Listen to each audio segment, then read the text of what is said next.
Movie की शुरुआत में शहर में देर रात को नशे में धुत एक आदमी अपने घर में वापस पहुंचता है और देखता है कि उसके घर की लाइट काम नहीं कर रही होती है और उसके टीवी में सिग्नल भी नहीं होते हैं। फिर वो अपनी गोल्फ खेलने की छड़ी को हाथ में लेकर अपने घर की खिड़की से बाहर देखता है और उसे लगता है कि शायद बाहर कोई चोर है, लेकिन सच्चाई इससे भी ज्यादा डरावनी होती है। एक रहस्यमय व्यक्ति उसके पीछे दिखाई देता है और डर की वजह से वो उस रहस्यमय व्यक्ति को अपनी गोल्फ खेलने की छड़ी से मारता है, लेकिन उस रहस्यमय आदमी को कुछ भी नहीं होता। एक अजीब सा टैटू उस व्यक्ति के हाथ पर दिखाई देता है, जिसके बाद उसका शरीर काला हो जाता है और रहस्यमय व्यक्ति उस पर हमला कर देता है। वो उसको इधर उधर फेंकता है और जहाँ जहाँ वो रहस्यमय व्यक्ति उसको छूता है उस जगह पर अजीब सी चीजें संक्रमित हो जाती है। फिर रहस्यमय व्यक्ति उसकी गर्दन पर काट लेता है, जिसकी वजह से वो आदमी और भी ज्यादा संक्रमित हो जाता है, जबकि उस रहस्यमय व्यक्ति का शरीर राख में बदल जाता है। अब कुछ समय बाद पुलिस उस आदमी के मामले को देखती है। पोस्टमार्टम रिपोर्ट देखने के बाद पता लगता है कि वो आदमी एक जहर से मारा गया है और जिस व्यक्ति ने उस पर हमला किया था वो 3 महीने पहले ही मर चुका है। अरे ये कैसे हो गया? ये पहली बार नहीं है कि जब पुलिस ऐसे मामलों को देख रही है, बल्कि पहले भी ऐसे काफी सारे मामले हो चुके हैं। और तभी जासूस जंग को दिखाते हैं, जिसको पता है कि कहाँ पर मुझे कॉल करना है। अब इसी दौरान प्रसिद्ध पत्रकार जिन्ही रेडियो पर अपनी नई किताब के बारे में बताने आती है, जो असाधारण मामलों के बारे में होती है, और इसीलिए वो अपने समाचार चैनल पर आती है। इंटरव्यू के दौरान होस्ट पब्लिक की कॉल्स को उठाता है और जो सबसे पहली कॉल आती है उसमें से एक रहस्यमय आदमी की खौफनाक आवाज सुनाई देती है। वो आदमी उनको बताता है कि पुलिस जिस खून के मामले पर छानबीन कर रही है उस आदमी का खून उसी ने किया है, और वो अगले दिन अपना इंटरव्यू जिस जगह देना चाहता है उस जगह का पता जिन्ही को भेज देता है। अब शो के बाद जिन्ही अपने ऑफिस में जाती है, जहां सभी कर्मचारी हजारों कॉल्स का सामना कर रहे होते हैं जो सिर्फ रेडियो पर सुनाई देने वाली आवाज के बारे में होती है। अब जिन्ही जैसी से मिलती है, जो वीडियो बनाने के काम के लिए रखी गई है और वो हाल ही में देश में आई है। फिर वो इस मामले की जानकारी हासिल करने के लिए अपने साथी किम से मिलती है, और जिस आदमी का खून हुआ होता है वो सैंगविल फार्मास्यूटिकल नाम की कंपनी में रिसर्चर होता है, लेकिन उन्हें हत्यारे के बारे में कोई सुराग मिलता ही नहीं। उन्हें सिर्फ ये पता चलता है कि हत्यारा 3 महीने पहले ही मर चुका है और उसकी जैकेट पर एक नंबर लिखा हुआ होता है। फिर किम उसको कुछ तस्वीरें दिखाता है और तभी उनमें से एक तस्वीर पर जिन्ही की नजर पड़ती है, जिसमें हत्यारे के हाथ पर एक टैटू बना होता है, और वो समझ जाती है कि इस तरह के निशान जादू करने के काम आते हैं। तभी अचानक से वहाँ जंग आता है, जो पुलिस भी है और जिन्ही का पति भी है। वो रेडियो पर आई उस आवाज के बारे में बात करने आया होता है। जंग जिन्ही को इंटरव्यू लेने से मना करता है क्योंकि ये बहुत ही खतरनाक साबित हो सकता है, लेकिन जिन्ही इस बात की परवाह नहीं करती क्योंकि ये शायद हत्यारे को पकड़ने का इकलौता मौका है। अब जंग उसकी बात से सहमत होता है और उसको इंटरव्यू देने के लिए तैयार कर देता है, पर वो उसके सामने एक शर्त भी रखता है कि पुलिस हमेशा उसकी सुरक्षा के लिए वहाँ पर रहेगी, और वो उसके लिए मान जाती है। अब जैसे जंग वहाँ से जाता है तो किम जिन्ही को एक वीडियो दिखाता है। वो वीडियो जापान से आई होती है, जहाँ एक जादूगर ने भूतिया घर में भूत भगाने के लिए झाड़ फूंक का इस्तेमाल कर रही होती है, और जिन्ही उस लड़की को पहचान लेती है। उसका नाम सुजिन होता है, जो जिन्ही के बारे में लिखे गए कुछ केसेस में शामिल होती है। अब बाद में दिखाते हैं कि जिन्ही कैफे में जाती है, जहां उसे एक केस याद आता है जो वो सुंजी के साथ मिलकर छानबीन कर रही थी, और तब उसे उसकी शक्तियों के बारे में पता लग गया था। अब अचानक से सभी लाइट्स बंद हो जाती हैं और जिन्ही पर जैकेट पहना हुआ एक हत्यारा हमला कर देता है। हालांकि जैसे ही वो जिन्ही की गर्दन को पकड़ता है वो उसको छोड़ देता है और वो नीचे भी गिर जाती है, और पता लगता है कि सुजिन अपने जादू वाले कपड़े पहनकर उस हत्यारे के पीछे खड़ी होती है, और उस पर जिन्ही जाग जाती है और उसको पता लगता है कि ये तो एक सपना है। अब अगले दिन जिन्ही और उसका दल इंटरव्यू लेने के लिए तैयार होते हैं, जबकि पुलिस वाले कैमरे की मदद से उस पर नजर रख रहे होते हैं। जो आदमी वहां आता है उसका नाम पार्क होता है, और वो अपनी एक आईडी नंबर उनको देता है ताकि वो पक्का कर सके कि वो असली नाम का है कि नहीं। और फिर पुलिस देखती है कि उसने आज तक कोई भी अपराध नहीं किया है, लेकिन उसके घर वालों ने उसके लापता होने की सूचना पुलिस को दी थी। पार्क बताता है कि वो जादू कर सकता है, जिससे वो मरे हुए लोगों से कुछ भी करवा सकता है, और वो बताता है कि उसी ने 2 दिन पहले ज़ॉम्बी को भेजकर उस खून को करवाया था। उसने ये इंटरव्यू इसलिए रखा है क्योंकि वो लोगों को बताना चाहता है कि वो जल्द ही 3 और लोगों को मारेगा, और फिर वो कुछ नाम बताता है जो सैंगविल फार्मास्यूटिकल में ऊंचे पद पर होते हैं, और अगर वो और लोगों को मरने से बचाना चाहते हैं तो कंपनी के मालिक को जिन्ही के शो में आकर उससे माफी मांगनी होगी। और फिर अब पार्क चाकू निकालता है और बाहर निकलने के लिए जिन्ही को बंदी बना लेता है। अब जैसे कैमरे को लेकर उनका पीछा करती है ताकि वीडियो जारी रहे, और पुलिस भाग कर जाती है और उनको घेर लेती है ताकि वो कहीं और न भाग पाए। अब पार्क और जिन्ही लिफ्ट में जाते हैं और जंग लिफ्ट का दरवाजा बंद होने से पहले लिफ्ट में छलांग लगा लेता है, लेकिन बाकी सभी पुलिस वालों को सीढ़ियों का इस्तेमाल करना पड़ता है। अब जंग और पार्क के बीच में एक खतरनाक लड़ाई होती है, लेकिन पार्क बहुत ही ज्यादा शक्तिशाली होता है और जंग को बहुत ही आसानी से हरा देता है। अब लड़ाई के बीच में जंग की बंदूक जमीन में गिर जाती है और जिन ही बंदूक उठाती है और पार्क की टांग पर गोली मार देती है, लेकिन पार्क को तो इससे कोई फर्क ही नहीं पड़ता। जब वो नीचे वाली मंजिल पर पहुंचते हैं तो पार्क पुलिस वालों से बचने के लिए फिर से चाकू निकालकर जिन्ही की गर्दन पर लगा देता है और बाहर निकलने के लिए इसका इस्तेमाल करता है। तभी अचानक से जिन्ही का ध्यान पार्क की कलाई पर जाता है और वहां पर वो एक अजीब सा टैटू देखती है और समझ जाती है कि वो असली हत्यारा नहीं है। असली हत्यारा दूसरों तक अपनी बात पहुंचाने के लिए उनका इस्तेमाल कर रहा होता है। और तब पता चलता है कि पार्क तो एक ज़ॉम्बी है और कुछ ही देर में वो धूल में बदलकर जमीन में गिर जाता है। अब कुछ समय बाद सैंगुल फार्मास्यूटिकल के बोर्ड के सदस्य उस इंटरव्यू को देखते हैं और फैसला करते हैं कि आगे करना क्या है। अब आगे जिन दो व्यक्तियों की हत्या होने वाली होती है वो भी वहाँ होते हैं। एक कंपनी का डायरेक्टर होता है जिसका नाम मिनसब होता है और दूसरा कंपनी का सीईओ जिसका नाम ली होता है। हालांकि कंपनी के चेयरमैन ब्योनसंग को शुगर की समस्या की वजह से अपने घर में रहना पड़ता है, इसीलिए उसकी जगह उसकी बेटी मियोंग वहाँ पर आ जाती है। और अब मिनसब डर रहा होता है क्योंकि लिस्ट में सबसे पहला नाम उसी का होता है। मियोंग अपने पिता को कॉल नहीं कर पाती क्योंकि वो नहीं चाहते कि उसके पिता की तबीयत और ज्यादा खराब हो। उन दोनों की बहस हो रही होती है कि तभी ली उनको रोकता है और उनसे कहता है कि उन्हें पुलिस को अपना काम करने देना चाहिए और तब तक के लिए कंपनी वाले मिनसब की सुरक्षा के लिए कुछ बॉडीगार्ड रख देंगे। अब मीटिंग खत्म होने के बाद जंग और उसके साथी कैंग ली और मियोंग से कुछ सवाल पूछते हैं। मियोंग उन्हें बताती है कि पार्क R&D टीम का सरदार था, लेकिन प्रोजेक्ट को हैंडओवर किए बिना ही वो कहीं गायब हो गया। अब कैंग बताता है कि जब पार्क के परिवार ने उसके गुम होने की पुलिस में रिपोर्ट लिखवाई थी तो उस वक्त उन्होंने कहा था कि वो कभी काम से वापस आया ही नहीं था, लेकिन यहाँ मियोंग कहती है कि वो इसके बारे में उनकी कोई मदद नहीं कर सकती। पार्क उनकी पुरानी कंपनी की बिल्डिंग में काम करता था जहाँ अब जाना बिल्कुल मना है, इसलिए उनके पास उसके बारे में और कोई जानकारी नहीं होती है कि वो कब काम छोड़कर गया। अब जंग ली से पूछता है कि ब्योनसंग को किस बारे में माफी मांगनी होगी, लेकिन मियोंग ली को जवाब देने से रोक देता है और कहता है कि हमें पुलिस को उनका काम करने देना चाहिए। अब इसी दौरान दिखाते हैं कि जिन्ही और जासूस यू प्रोफेसर टैग से बातें करने जाते हैं जो असाधारण गतिविधियों के बारे में माहिर होते हैं। वो टैटू के बारे में थोड़ी छानबीन करते हैं और बताते हैं कि ये टैटू लोगों को ज़ॉम्बी बनाने में इस्तेमाल किया जाता है। वो ये भी बताते हैं कि इस तरह के निशान का इस्तेमाल सिर्फ इंडोनेशिया में होता है। उनके पास जादू टोना करने वाले डॉक्टर्स हैं जिनके पास आगे भविष्य में होने वाली चीजों का पता लगाने के बहुत से तरीके हैं और जादूगर को वहीं रहना होता है जहां वो व्यक्ति मरा हो। जादूगर वहां की धूल को अपने खून में मिलाता है और लाश में मिले बाल या नाखून के साथ मिलाकर मूर्तियां बनाते हैं, जिससे उनको पता लग जाता है कि क्यों सभी अपराधी धूल में बदल रहे हैं। अब बाद में शाम को किम जिन्ही को कॉल करता है और उसे आखिरकार पता चल गया है कि पहला हमला किसने किया था। वो बताता है कि उस आदमी के परिवार वालों ने उसकी खो जाने की रिपोर्ट पुलिस में आज से 5 साल पहले लिखवाई थी और ऐसा लगता है कि वो आदमी उनके देश में नकली पासपोर्ट बनवा कर आया था। और अब किम उस आदमी का इंटरव्यू लेने जा रहा होता है जिससे उस आदमी ने नकली पासपोर्ट बनवाया था। अब अगले दिन वहाँ की जेल में दिखाते हैं तो किम ह्युआंग से मिलने जाता है। ये वही व्यक्ति है जो नकली पासपोर्ट बनाता है और फिर वो ह्युआंग को कुछ सीक्रेट्स देता है और उसकी सजा कम करने के बारे में भी कहता है, जिसके बदले में ह्युआंग उसको कुछ जानकारी देने के लिए मान जाता है। अब किम को पता चलता है कि ह्युआंग भी सैंगुल फार्मास्यूटिकल के लिए काम करता था और आज से 6 महीने पहले कंपनी ने नई दवाइयों का इंसानों पर टेस्ट करने के लिए लोगों को भर्ती करना शुरू कर दिया था। इस काम में अच्छा पैसा मिलता था और भर्ती के लिए सभी लोग ग्रे कलर की जैकेट पहनते थे जिन पर एक नंबर लिखा होता था। कंपनी में भर्ती के लिए सिर्फ उन्हीं लोगों को रखा जाता था जिनका कोई परिवार नहीं था, लेकिन यहाँ पर ज्यादा लोग बेघर नहीं थे, इसलिए ह्युआंग ने दूसरे देशों से लोगों को लाना शुरू कर दिया और उन सभी लोगों में से जो लगभग 100 लोग थे कुछ ही महीनों में मारे गए। और इसी बीच में मिनसब की सुरक्षा के लिए सैंगुल फार्मास्यूटिकल का हेडक्वार्टर्स बॉडीगार्ड्स और पुलिस से घिरा हुआ होता है। जिन्ही और उसके दल के अलावा वहां बहुत से समाचार वाले बाहर इकट्ठा हो जाते हैं और जल्द ही एक आदमी बिल्डिंग की तरफ आता है जिसने वैसी जैकेट पहनी हुई होती है, इसलिए पुलिस उसको रोकने की कोशिश करती है, लेकिन ज़ॉम्बी अपनी शक्तियों की वजह से सभी को बहुत ही आसानी से मार देता है और देखते देखते वहाँ ज़ॉम्बीज़ का झुंड इकट्ठा हो जाता है। वो इतने सारे होते हैं कि एक आम इंसान के लिए उन्हें रोकना बहुत ही मुश्किल हो जाता है और वो आसानी से पुलिस वालों को हरा देते हैं और बिल्डिंग के अंदर घुस जाते हैं। उन पर चलाई गई गोलियों का उन पर कोई फर्क ही नहीं पड़ता और सीधे सीढ़ियां चढ़ने लगते हैं।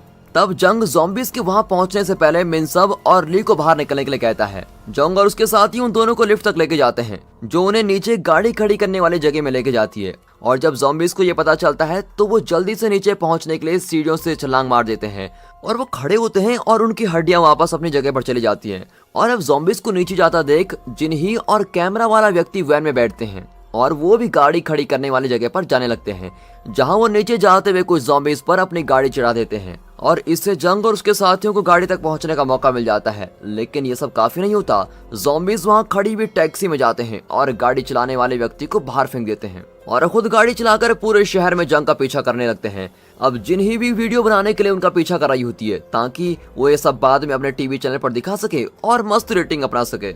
अब बहुत सारे मोड़ के बाद ज़ॉम्बीज़ जंग की गाड़ी तक पहुंच जाते हैं और वो उनकी गाड़ी पर छलांग लगाकर उनको घेर लेते हैं और वो गाड़ी में बैठे लोगों पर हमला करने लगते हैं। अब आखिरकार जंग की गाड़ी सुरंग से बाहर आकर रुकती है और ज़ॉम्बीज़ अपना समय बर्बाद न करते हुए मिनसब को मारने के लिए गाड़ी से बाहर निकलते हैं। हालांकि वो ली को अभी छोड़ देते हैं, लेकिन इस समय ज़ॉम्बी जंग को कुछ घाव दे देते हैं और वो भी अब संक्रमित हो जाता है।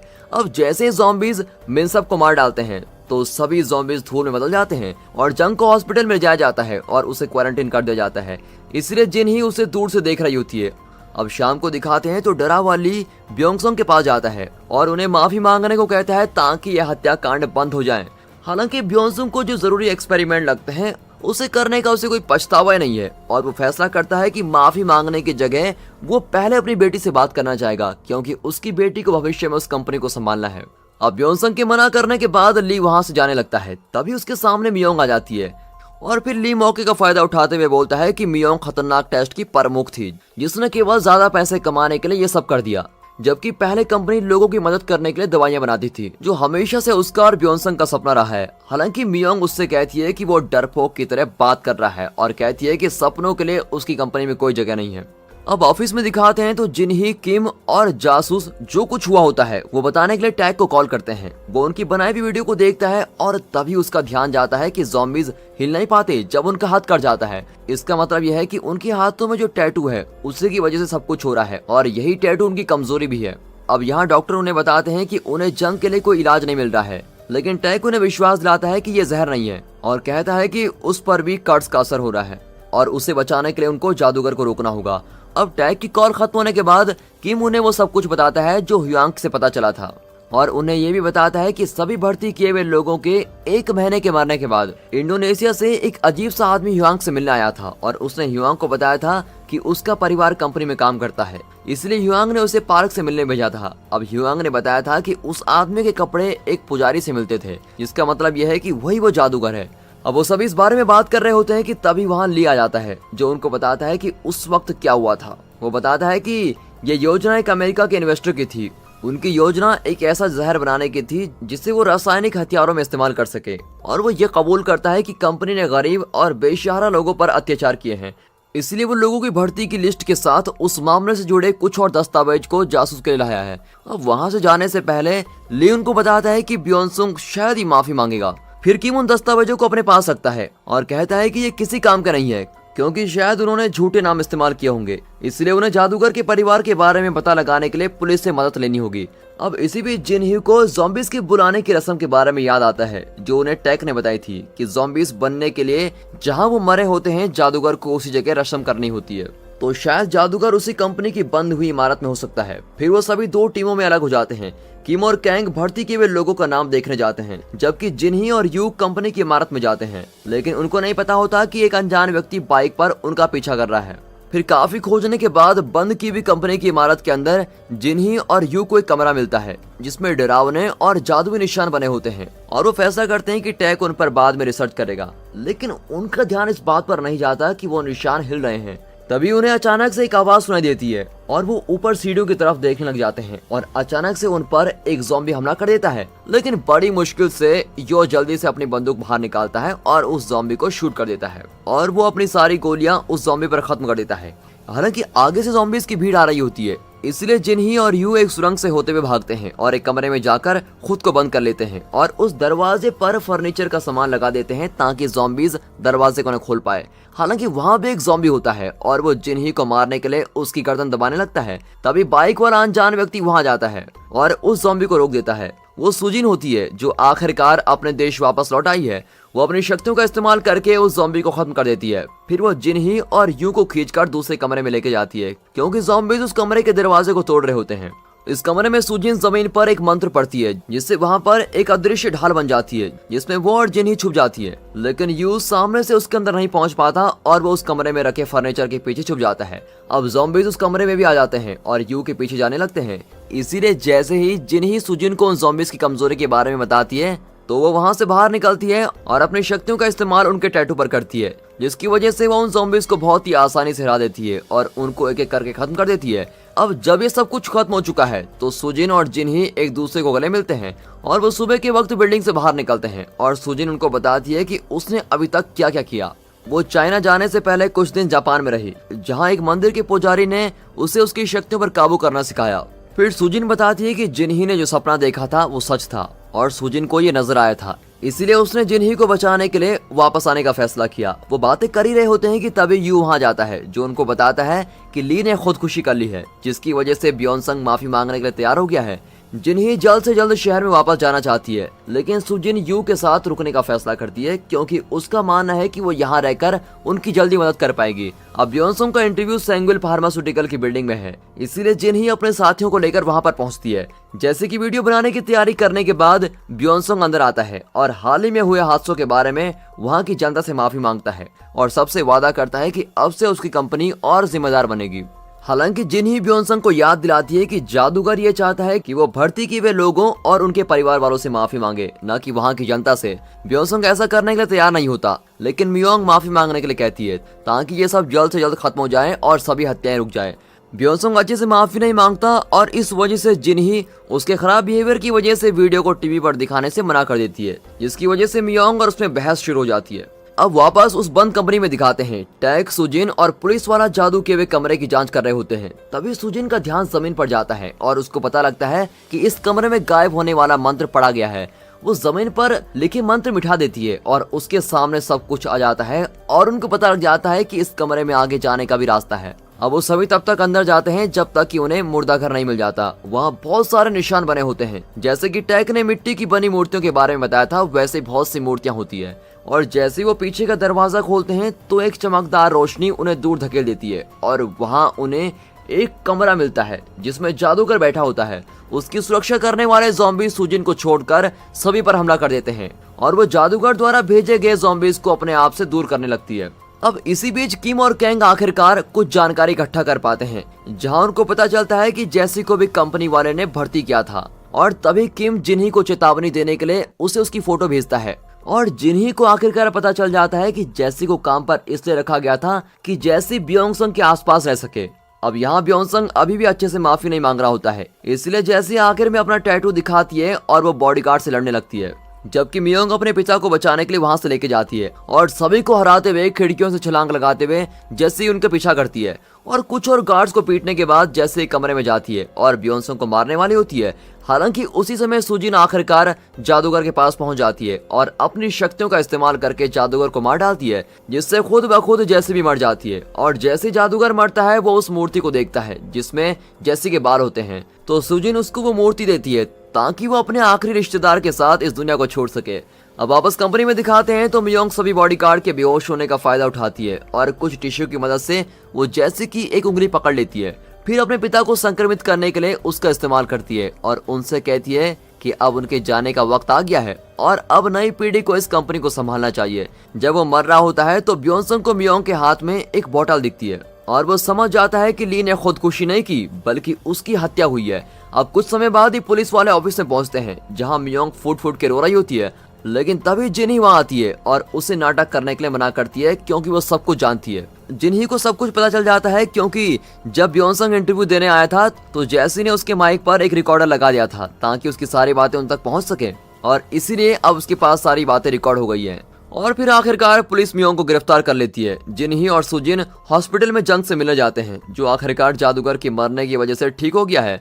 अब 3 महीने बाद दिखाते हैं तो मियोंग के खिलाफ कम सबूत होने की वजह से उसको छोड़ दिया जाता है। अब इसी दौरान एक छोटी स्थानीय कंपनी के एक कर्मचारी को उसे काम के लिए पैसे दिए जाते हैं। उसका काम खत्म होने के बाद वो कुछ समय दारू पीने का फैसला करता है और शहर में घूमते हुए उसे एक आदमी देखता है जो जमीन पर एक मंत्र पढ़ रहा होता है। बेहतर जीवन के लिए बेताब वो आदमी उस अनजान व्यक्ति से मदद मांगता है। और दोस्तों, यहाँ पर ये मूवी खत्म होती है। अगर आपको ये वीडियो अच्छी लगी हो तो वीडियो को एक लाइक और चैनल को सब्सक्राइब अभी कर दें। And finally